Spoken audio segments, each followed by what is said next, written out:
지금 안 뚫으면 이 항구 전체가 불바다 됩니다.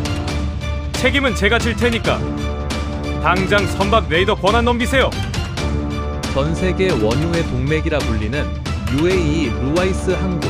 수조원대 유조선들이 줄지어선 이곳에 정체불명의 드론 테러가 시작됐습니다. 하지만 지형적 사각지대에 가로막힌 최첨단 방공망은 침묵하고 있었죠. 모두가 도망칠 때 한국인 기술자 박 팀장은 미친 도박을 감행합니다.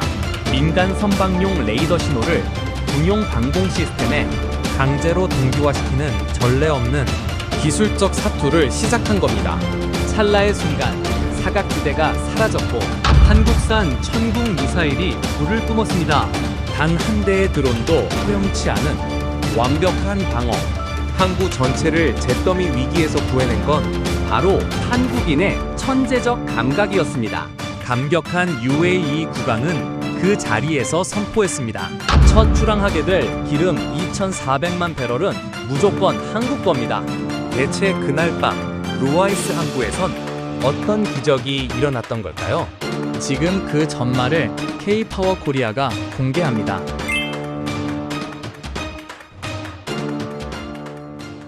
지금 이 이야기를 꺼내는 게 쉽지가 않습니다.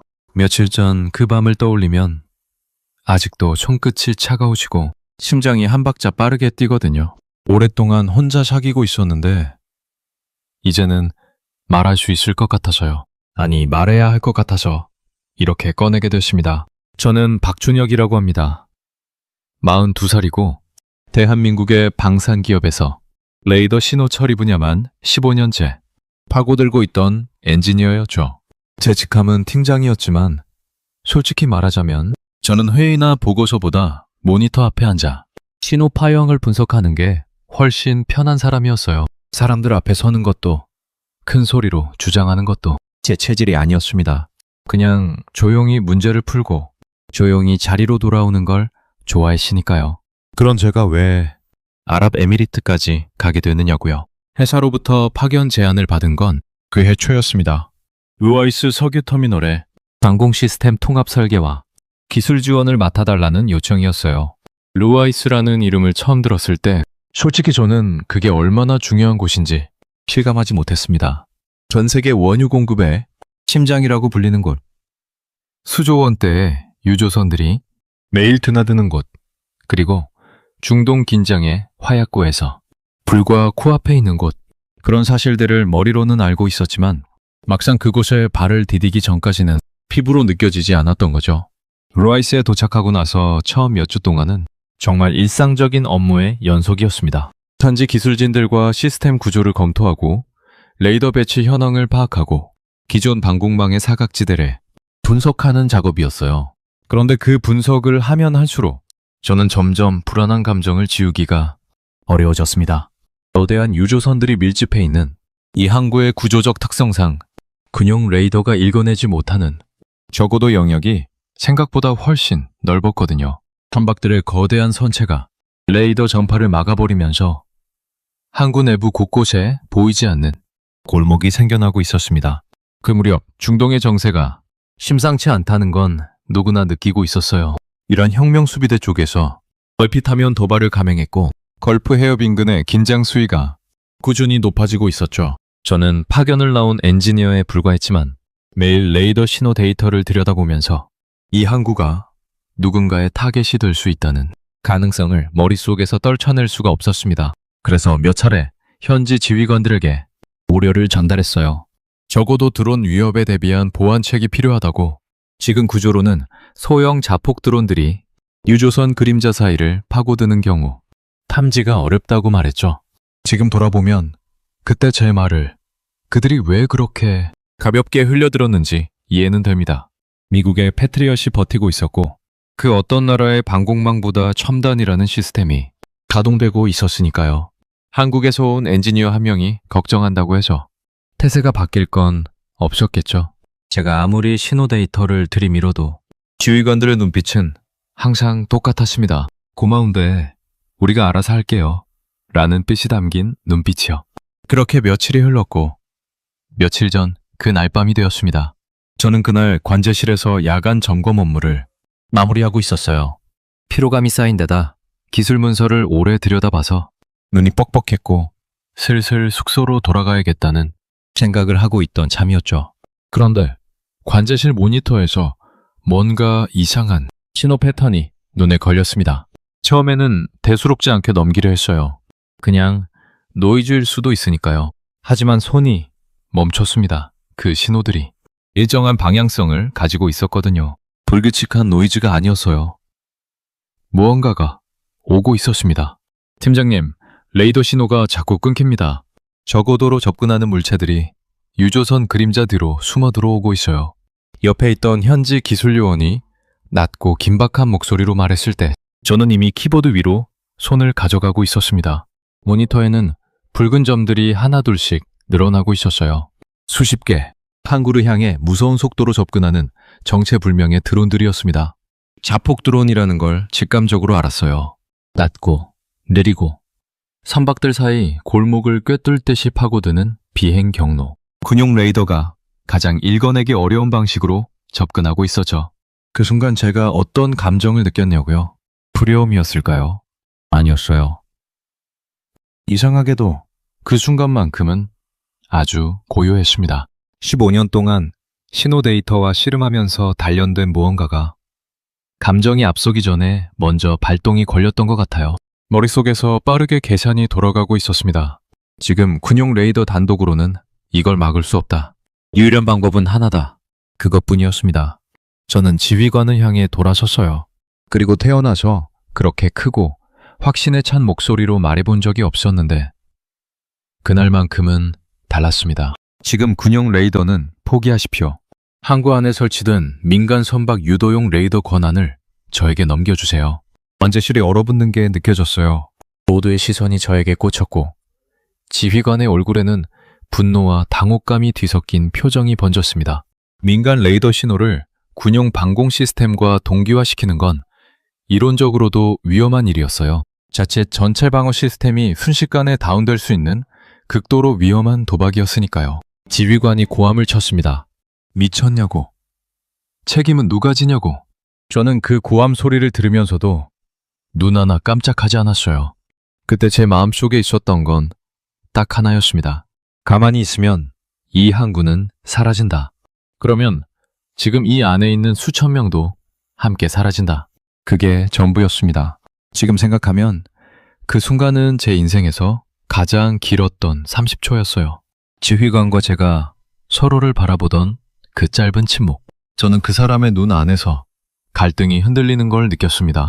그리고 그가 결국 고개를 끄덕였을 때 저는 이미 의자에 앉아 손가락을 키보드 위에 올려놓고 있었어요.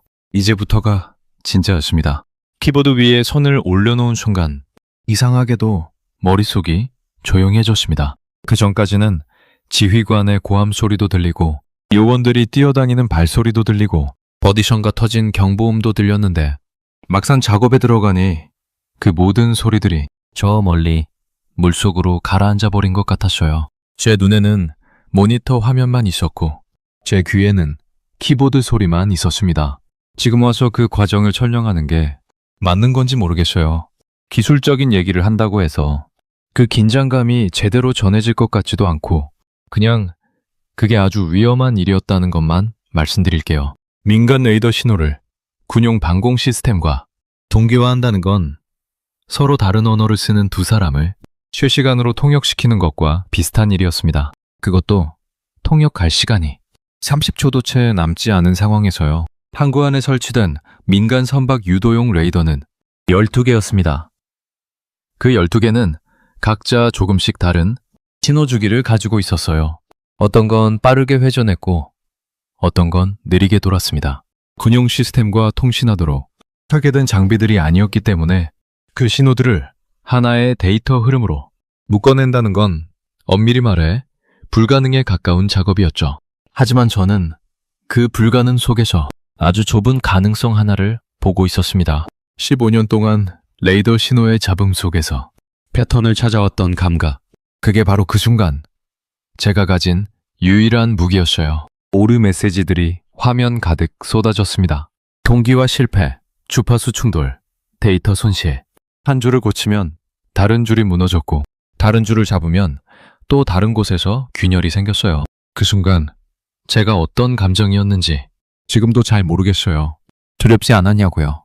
두렵다, 무섭다는 감각이 들어올 틈이 없었습니다. 그냥 몰입이었어요. 해야 한다는 것만 있었고 할 수 없다는 생각은 처음부터 존재하지 않았습니다. 얼마나 지났을까요? 체감상으로는 몇 분 같았는데 나중에 들으니 1분이 채 안 됐다고 하더라고요. 제 손이 마지막 키를 두드리는 순간 화면이 한번 크게 흔들렸습니다. 그리고 그 다음 순간 관제실의 메인 화면에 변화가 일어났어요. 그 장면을 저는 아마 평생 잊지 못할 겁니다. 칠흑 같은 사각지대를 가득 채우고 있던 어둠이 파란색 감시망으로 천천히 덮이기 시작하는 그 순간 12개의 민간 레이더 신호들이 제 알고리즘을 통해 하나로 합쳐지면서 아까까지는 보이지 않던 드론들의 위치가 현명하게 떠올랐어요. 32개 유조선 그림자 뒤에 숨어 항구를 향해 접근하고 있던 자폭 드론 32대가 그제야 모습을 드러낸 겁니다. 뒤에서 누군가의 숨막히는 소리가 들렸습니다. 지휘관이었는지 다른 요원이었는지 모르겠어요. 저는 돌아보지 않았고 돌아볼 여유도 없었습니다. 드론들은 이미 위험구역 한복판까지 들어와 있었거든요. 이후 방공 시스템이 작동하는 건 제 손을 떠난 일이었습니다. 제가 구축한 레이더망이 좌표를 넘기면 현지 방공 무기들이 그 데이터를 받아 대응하는 구조였어요. 저는 화면을 보면서 그 과정을 지켜봤습니다. 멀리서 불빛이 번쩍이는 게 보였고 관제실 창문 너머로 혼탁한 폭발음이 연달아 들려왔어요. 그게 드론이 격추되는 소리라는 걸 실시간 화면이 알려주고 있었습니다. 붉은 점 하나가 사라지고 또 하나가 사라지고 또 하나가 사라졌습니다. 그게 끝났을 때 저는 의자 등받이에 천천히 몸을 기댔어요. 온몸이 땀으로 흠뻑 젖어 있었고 손가락 끝에 힘이 하나도 없었습니다. 뒤에서 현지 요원들이 서로 안아가며 환성을 지르는 소리가 들렸어요. 그 소리가 제 귀에 들어오는데 시간이 좀 걸렸습니다. 어딘가 멍하고 아득한 기분이랄까요? 지휘관이 제 어깨에 손을 얹었습니다. 처음 보는 표정이었어요. 아까 저한테 미쳤냐고 소리쳤던 그 사람이 맞나 싶을 정도로 조용하고 깊은 눈빛이었습니다. 말은 따로 하지 않았어요. 하지만 그 눈빛 하나로 충분했습니다. 잠시 그 여운 속에 있었는데 제 시선이 다시 모니터로 향했습니다. 뭔가 이상했어요. 드론들의 궤적은 모두 사라졌는데 레이더 화면 한쪽 끝에서 다른 신호 하나가 눈에 걸렸습니다. 처음에는 일반 화물선이라고 생각했어요. 밤에 항구 쪽으로 들어오는 선박이 없지는 않으니까요. 그런데 이상한 점이 있었습니다. 속도가 너무 빨랐어요. 그리고 움직이는 방향이 일반 선박 항로가 아니었습니다. 저는 신호를 확대해서 들여다봤습니다. 레이더 반사파 패턴이 묘했어요. 선박의 크기나 재질에 따라 레이더에 잡히는 방식이 달라지는데 이 선박은 어딘가 반응이 흐릿했습니다. 마치 표면에 레이더 전파를 흡수하는 도료를 칠해놓은 것처럼요. 그 순간 제 등줄기가 싸늘해졌습니다. 드론 공격이 시작이었던 거예요. 수십 대의 드론을 동원해 항공 시스템을 자극하고 요원들의 시선을 끄는 동안 진짜 타격 수단은 저 선박이었던 겁니다. 항구 전체를 날려버릴 수 있는 폭발물을 가득 실은 채로 지금 이 순간에도 로아이스를 향해 원속력으로 달려오고 있는 배. 그 배가 유조선 한 척에라도 충돌하는 순간 이 항구는 걷잡을 수 없는 화염 속으로 사라질 것이었습니다. 지휘관이 화면을 보다가 낯빛이 굳어지는 게 느껴졌어요. 미사일로는 안 된다는 것도 가까이 있는 유조선들 때문에 함부로 대응할 수 없다는 것도 그 자리에 있던 모든 사람들이 동시에 깨닫고 있었습니다. 저는 화면을 바라보면서 머릿속으로 가능한 선택지들을 빠르게 훑었습니다. 레이더로는 이미 위치를 잡았습니다.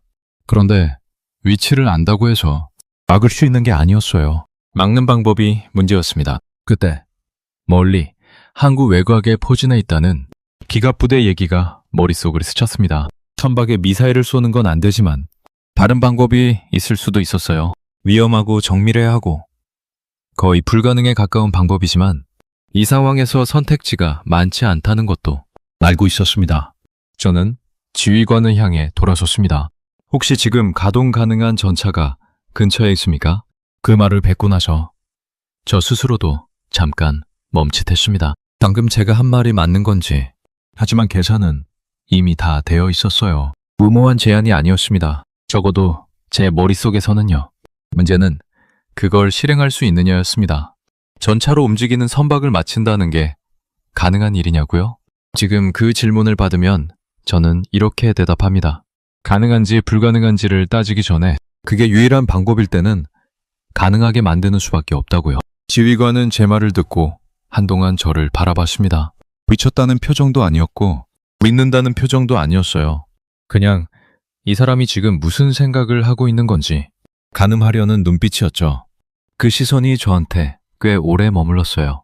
그리고 그가 천천히 고개를 끄덕였을 때 저는 안도보다 책임감이 먼저 몰려왔습니다. 틀리면 안 된다 그게 아니라 틀릴 수 없다는 감각이었어요. 선박은 계속 움직이고 있었습니다. 스텔스 도료 때문에 레이더에 또렷하게 잡히지는 않았지만 제가 방금 구축해둔 하이브리드 신호망이 희미하게나마 그 위치를 추적하고 있었어요. 흐릿한 신호였지만 없는 것보다는 훨씬 나았습니다. 저는 그 신호 데이터를 실시간으로 정리하면서 선박의 속도와 방향을 계산했어요. 해류까지 감안해서 몇 초 뒤 어디에 있을지를 예측하는 작업이었습니다. 해안 방어를 위해 외곽에 배치되어 있던 전차는 K2 흑표였습니다. 대한민국이 만든 저도 수없이 관련 기술 자료를 다뤄봤던 바로 그 전차. 자동 추적 시스템이 탑재돼 있어서 고정 표적뿐 아니라 움직이는 표적에 대한 정밀 타격도 가능한 기종이었어요. 하지만 아무리 그래도 요동치는 수면 위에 선박을 마친다는 건 이론과 실전 사이에 연극이 존재하는 일이었습니다. 저는 무전기를 잡았습니다. 전차 포수에게 직접 좌표를 전송하면서 제가 계산한 예상 경로를 함께 넘겼어요. 얼마나 믿어줄지 모르겠다는 생각이 들었지만 그건 제가 어떻게 할 수 없는 부분이었습니다. 저는 할 수 있는 것만 하면 됐고 나머지는 믿어야 했어요. 발사 명령이 떨어지는 순간을 지금도 생생하게 기억합니다. 관제실 창문 너머로 전차 포신에서 불꽃이 튀는 게 보였어요. 그리고 굉음, 관제실 안에서도 느껴질 정도로 묵직한 공기의 진동이었습니다. 저는 그 찰나에 숨을 참고 레이더 화면을 지켜봤어요. 화면 위에 희미한 신호가 멈췄습니다. 그리고 잠시 후 멀리서 물기둥이 솟구치는 소리가 들려왔어요. 그게 맞았다는 걸 알았을 때 저는 아무 말도 못했습니다. 환호를 지를 기력도 없었고 기쁘다는 감정이 올라오는데도 시간이 좀 걸렸어요. 그냥 바라봤습니다. 선박이 멈췄고 현지 특공대가 진입했고 이후 상황이 마무리됐다는 보고가 들어왔어요. 항구에 있는 유조선들은 모두 무사했습니다. 관제실이 조용해졌습니다. 조금 전까지의 소란이 거짓말처럼 사라진 고요였어요.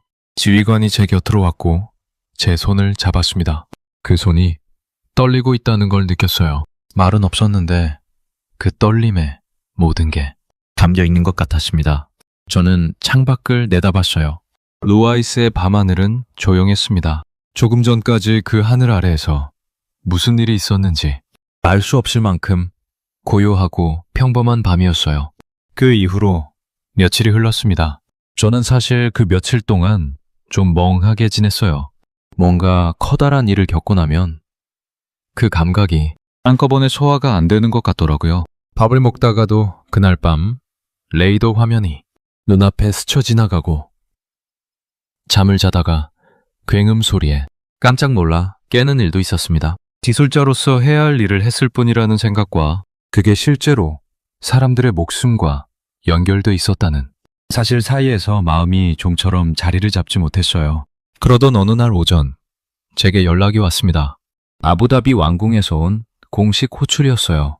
국왕께서 저를 직접 만나고 싶어 하신다는 내용이었는데 처음에는 뭔가 착오가 있는 게 아닐까 싶었습니다. 제가요? 제가 무슨 대단한 사람이라고 국왕이 직접 보신다는 건지 실감이 나질 않았어요. 왕궁에 들어서던 그 아침의 공기가 아직도 기억납니다. 사막의 건조하고 따스한 공기였어요. 안으로 안내를 받으며 복도를 걸으면서 저는 이 상황이 아직도 현실처럼 느껴지지 않는다고 생각했습니다. 방산기업 파견 엔지니어가 왕궁 복도를 걷고 있다니 참. 국왕께서는 인자한 표정으로 저를 맞아주셨습니다. 제가 예상했던 것보다 훨씬 조용하고 차분한 분위기였어요. 경호원들과 통역관이 주변에 있었지만 대화는 놀랍도록 개인적인 온도였습니다. 국왕께서 제 손을 잡으시면서 그날 밤 관제실에서 들려왔다는 타이핑 소리 얘기를 꺼내셨어요. 그 말을 들을 때 저는 어쩐지 코끝이 찡했습니다. 그게 타이핑 소리로 기억되고 있다는 게 저한테는 그날 밤의 기억이 수십 가지 감각으로 남아있는데 멀리서 그 밤을 지켜봤을 사람들에게는 관제실 안에서 들려오던 키보드 소리로 남아있다는 게 이상하게 그 대비가 마음에 오래 걸렸어요. 국왕께서는 비서관에게 서류 한 장을 가져오게 하셨습니다. 그리고 천천히 하지만 힘있는 목소리로 말씀하셨어요. 이번 계약 조건에 원유 공급에 관한 약속은 원래 없었다고. 하지만 이번 일을 통해 진정한 친구가 어디 있는지를 확실히 알게 됐다고. 그러니 대한민국의 원유 2,400만 배럴을 최우선으로 공급하겠다고. 이건 계약이 아니라 개인적인 선물이라고. 두 나라 사이 우정의 증표라고 하셨어요. 저는 그 숫자를 듣고 잠깐 말을 잃었습니다. 2,400만 배럴이 얼마나 큰 양인지 저도 대략 알고 있었어요. 에너지 가격이 출렁이고 전 세계가 공급 불안에 떨고 있는 이 시기에 우리나라 전체가 한 달 가까이 쓸 수 있는 양의 원유가 최우선으로 공급된다는 건 숫자 이상의 의미를 가진 일이었죠. 그분이 직접 서명하시는 걸 지켜보면서 저는 오히려 아무 생각도 나지 않았습니다. 머릿속이 그냥 텅 빈 것 같았어요. 고맙다는 말을 몇 번 했고 통역관을 통해 전달이 됐는지 국왕께서 빙그레 웃으셨어요. 그 미소가 참 따뜻했습니다. 왕궁을 나오면서 저는 한동안 걸음을 멈추고 하늘을 올려다봤습니다. 아부다비의 하늘은 그날도 맑고 깊은 파란색이었어요. 저 같은 사람이 이런 자리에 서게 되는 일이 일어난다는 게 삶이라는 게 참 알 수 없다는 생각이 들었습니다. 15년 동안 레이더 신호만 파고들면서 저는 한 번도 제가 뭔가 대단한 일을 하고 있다고 생각한 적이 없었어요. 그냥 제가 잘하는 걸 하면 된다는 마음이었거든요. 조용히 문제를 풀고 조용히 자리로 돌아오는 사람이 저였으니까. 그런데 그 조용한 일이 그날 밤 그 자리에서 그런 의미를 가지게 됐습니다. 아직 실감이 다 나지 않았어요. 그래도 걸으면서 생각했습니다. 이 이야기를 언젠가는 제대로 해야겠다고. 그날 밤 관제실에서 함께 있었던 사람들, 숨죽이고 화면을 지켜보던 그 모든 사람들이 있었기에 가능했던 일이라는 것도 함께 그게 오늘 이 이야기를 꺼내게 된 이유입니다. 귀국 비행기 안에서 저는 한동안 아무것도 하지 않았습니다. 책도 펴지 않았고 이어폰도 꽂지 않았어요. 그냥 창밖을 내다보면서 구름이 지나가는 걸 바라봤습니다. 그게 이상하게 좋았어요.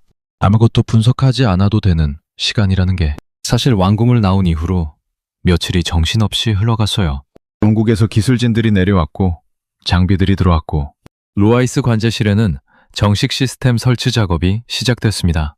저도 그 과정에서 계속 자리를 지켰어요. 제가 그날 밤 임시방편으로 만들어낸 알고리즘을 정식 구조로 다듬고 현지 기술진들이 독립적으로 운용할 수 있도록 인수인계하는 작업이 필요했거든요. 그 과정에서 많은 사람들을 만났습니다. 세계 각지에서 취재를 나온 기자들도 있었고 다른 나라 군사 전문가들도 있었어요. 어떻게 그런 통합이 가능했냐는 질문을 정말 많이 받았는데 저는 매번 그 질문 앞에서 잠깐씩 머뭇거렸습니다. 설명이 어려워서가 아니라 설명이라는 게 그 순간을 너무 단순하게 만들어버리는 것 같아서요. 그냥 했습니다 라고 말하면 거만하게 들리고 15년의 경험이 쌓인 결과라고 하면 너무 깔끔하게 포장된 것 같고 그 밤은 그보다 훨씬 날 것이었어요. 손이 떨렸고 화면은 오류로 가득 찼고 맞는 방법인지 확신도 없었습니다. 그런 걸 설명하려면 한참이 걸리고 그러다 보면 오히려 핵심에서 멀어지는 것 같았어요. 시연의 날은 제 기억에 독특하게 남아있어요. 그날 항구 한복판에 각국의 무관들과 외신 기자들이 모였고 저는 다시 키보드 앞에 앉았습니다. 이번에는 그날 밤과 달리 완전히 정비된 시스템이었어요. 임시가 아닌 정식, 급조가 아닌 설계. 그 차이가 손끝에서 느껴졌습니다. 시스템이 가동되는 걸 보면서 저는 그날 밤을 생각했어요. 같은 공간, 같은 화면, 같은 항구. 그런데 그때와 지금이 이렇게 달라졌다는 게 묘한 감각이었습니다. 그날 밤은 혼자 어둠 속에서 실 하나로 신호들을 꿰매고 있었는데 지금은 그게 정식 이름을 가진 시스템이 되어 화면 위에 떠 있으니까요. 현장에서 저한테 질문을 던진 기자가 있었습니다. 어떻게 이런 게 가능했느냐고. 기술력을 넘어선 무언가가 있는 것 같다고 했어요. 저는 마이크를 받아 잠깐 생각했습니다. 그리고 이렇게 말했어요. 우리는 안 되면 되게 하는 걸 배웠고 기술에 사람의 생명을 담는 법을 압니다. 그게 우리 방식이라고요. 박수가 쏟아졌어요. 솔직히 그 순간 저는 박수 소리보다 제가 한 말이 더 귀에 맴돌았습니다. 스스로 뱉은 말이 스스로에게 되돌아오는 느낌이랄까요? 그게 맞는 말인지, 제가 진짜 그걸 믿고 있는 건지 그 자리에서 확인하는 것 같았어요. 믿고 있었어요. 그날 밤을 겪고 나서 그건 더 확실해졌습니다. 비행기가 이륙하고 나서 저는 창밖을 계속 바라봤어요. 아랍에미리트의 사막이 점점 작아지고 구름 위로 올라가면서 지상이 사라지는 과정을 그냥 지켜봤습니다. 어떤 생각을 하려고 했던 건 아니었어요. 그냥 그렇게 있고 싶었습니다. 얼마나 지났을까요? 머릿속이 조용해지면서 오히려 그동안 정신없어서 제대로 꺼내보지 못했던 감정들이 천천히 올라왔습니다. 그날 밤 관제실에서 지휘관의 손이 떨렸던 것, 요원들이 서로 끌어안으며 환성을 지르던 것, 아무것도 보장되지 않은 상황에서 저를 믿어준 사람들이 있었다는 것. 저는 사실 그런 걸 잘 표현하지 못하는 사람이에요. 감동적인 순간에도 말이 잘 나오지 않고 눈물도 잘 흘리지 않는 편입니다. 그런데 비행기 창문 너머 아무것도 없는 하늘을 보면서 눈이 좀 따가워졌어요. 이상하게 그때 그 감각이 가장 컸습니다. 제가 지켜낸 게 뭔지를 생각했어요. 루아이스의 유조선들, 항구 안에 있던 수천 명, 원유 공급이 끊기지 않아서 이어질 우리나라의 에너지. 물론 그것들도 맞지만 비행기 안에서 천장을 보며 든 생각은 조금 달랐습니다. 15년 동안 레이더 신호 파형을 들여다보면서 저는 한 번도 제 일이 거창한 거라고 생각해 본 적이 없어요. 그냥 잘할 수 있는 걸 하면 된다. 그게 제 생각의 전부였거든요. 무기를 만든다는 게 윤리적으로 어떤 건지 고민한 적도 있었지만 결국 기술은 사람을 해치기 위한 게 아니라 사람을 지키기 위한 거라는 믿음으로 거기까지 와 있었어요. 그날 밤 루아이스에서 그 믿음이 실제로 작동하는 걸 봤습니다. 화면 위에 드론들의 좌표가 드러나는 순간, 레이더 신호가 선을 넘어 방어막이 되는 순간, 그건 코드가 아니라 생명이었어요. 제가 15년 동안 쌓아온 것들이 그 밤 그 자리에서 비로소 그 의미를 완성했다는 느낌이 들었습니다. 대한민국으로 진입한다는 기내 방송이 흘러나왔습니다. 저는 그 소리에 눈을 감았어요. 그리고 정말 오랜만에 아무것도 걱정하지 않고 잠이 들었습니다. 귀국하고 나서 일상은 생각보다 빠르게 돌아왔어요. 회사로 복귀했고 후속 업무들이 기다리고 있었고 루아이스 시스템과 관련한 기술 문서 작업도 있었습니다. 사람들이 많이 알아보고 이야기를 건네기도 했어요. 처음에는 어색했는데 시간이 지나면서 그냥 자연스럽게 받아들이게 됐습니다. 하지만 퇴근길에 버스를 타거나 저녁을 먹을 때 문득문득 그날 밤이 떠올랐어요. 오류 메시지들이 빨갛게 쏟아지던 화면, 지휘관의 눈빛, 창밖으로 보이던 불빛. 그 감각들은 천천히 희미해지는 게 아니라 오히려 시간이 지날수록 더 선명하게 남아있는 것 같았습니다. 살다 보면 어떤 순간은 그게 끝나는 순간에는 잘 모르다가 지나고 나서야 그 무게가 느껴지는 것들이 있더라고요. 루아이스의 그 밤이 저한테는 그런 순간이었습니다. 기술이 사람을 지킬 수 있다는 걸 저는 그날 밤 증명한 게 아니었어요. 그날 밤 비로소 알게 됐습니다. 그 차이가 저한테는 아직도 큽니다. 지금도 저는 모니터 앞에 앉아 레이더 신호를 들여다봅니다. 여전히 조용하고 여전히 혼자이고 여전히 파형 속에서 무언가를 찾고 있어요. 달라진 건 별로 없어 보이는데 아주 중요한 게 하나 달라졌습니다. 이 신호들이 어딘가에서 누군가를 지키고 있다는 걸. 이제는 머리가 아니라 가슴으로 알게 됐다는 것이죠. 그걸로 충분합니다.